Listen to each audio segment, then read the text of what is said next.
10 வருஷம் தேர்தல் அரசியல் வராமல் மொத்தத்தில் 35 ஆண்டுகள் ஒரு மாநில கட்சி என்கிற அங்கீகாரத்தை பெறுவதற்கு பெரும்பாடு பட நேர்ந்தது. சில பேர் 50-60 வயசு வரலும் சினிமாவில் நடிச்சு புகழை தேடி, பொருளை தேடி, சுகத்தை தேடி சொகுசாக வாழ்ந்துவிட்டு இளமை காலத்தை எல்லாம் சொகுசாக கழித்துவிட்டு தேவையான அளவுக்கு சொத்து சேர்த்து வைத்துக் கொண்டு காலாவதியான காலத்தில் அரசியலுக்கு வந்து அதிகாரத்தையும் கைப்பற்றுகிறார்கள். அவங்க ஊர் ஊரா இப்படி போய் அலைய வேண்டியதில்லை, ஊர் ஊரா போய் கொடியேற்ற வேண்டியதில்லை, ஊர் ஊராய் போய் மக்களை சந்தித்து பேச வேண்டியதில்லை. உடனே கட்சியை தொடங்கலாம், அடுத்து ஆட்சிக்கு போகலாம். ஆனால் என்னுடைய இளமையை முழுமையாக தொலைத்து தூங்க வேண்டிய நேரத்தில் தூங்காமல், சாப்பிட வேண்டிய நேரத்தில் சாப்பிடாமல், வாழ வேண்டிய நேரத்தில் வாழாமல்,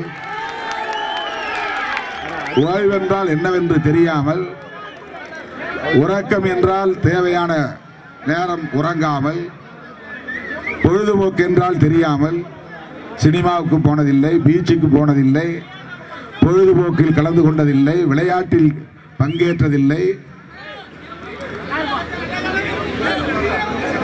லீவு நாள் என்று சனி ஞாயிறிலே ஓய்வெடுத்ததில்லை, குடும்பத்தோடு கோடை வாசஸ்தலம் போய்விட்டு வருவோம் என்று போனதில்லை, குடும்பத்தோடு வெளிநாட்டுக்கு போய்விட்டு 10 நாள் சுற்றிவிட்டு வருவோம் என்று சுற்றியதில்லை, விரும்பிய உணவகங்களுக்கு போய் நல்ல நாக்குக்கு சுவையாக சாப்பிடலாம் என்று சாப்பிட்டதில்லை,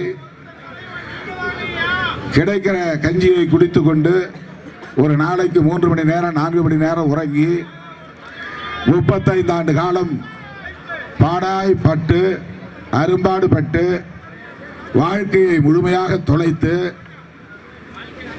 இந்த இடத்தை அடைந்திருக்கிறோம்.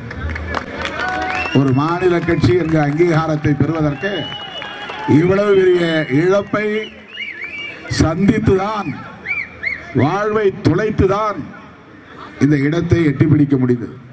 அப்படி இருந்தும் நம்முடைய வளர்ச்சியை பொறுக்காத சாதி வெறி பிடித்த கும்பல் நம்முடைய கொடிக்கம்பத்தை வெட்டி சாய்க்கிறார்கள். மத வெறி பிடித்த கும்பல் நமக்கு எதிரான அவதூறுகளை தொடர்ந்து பரப்பிக் கொண்டிருக்கிறார்கள்.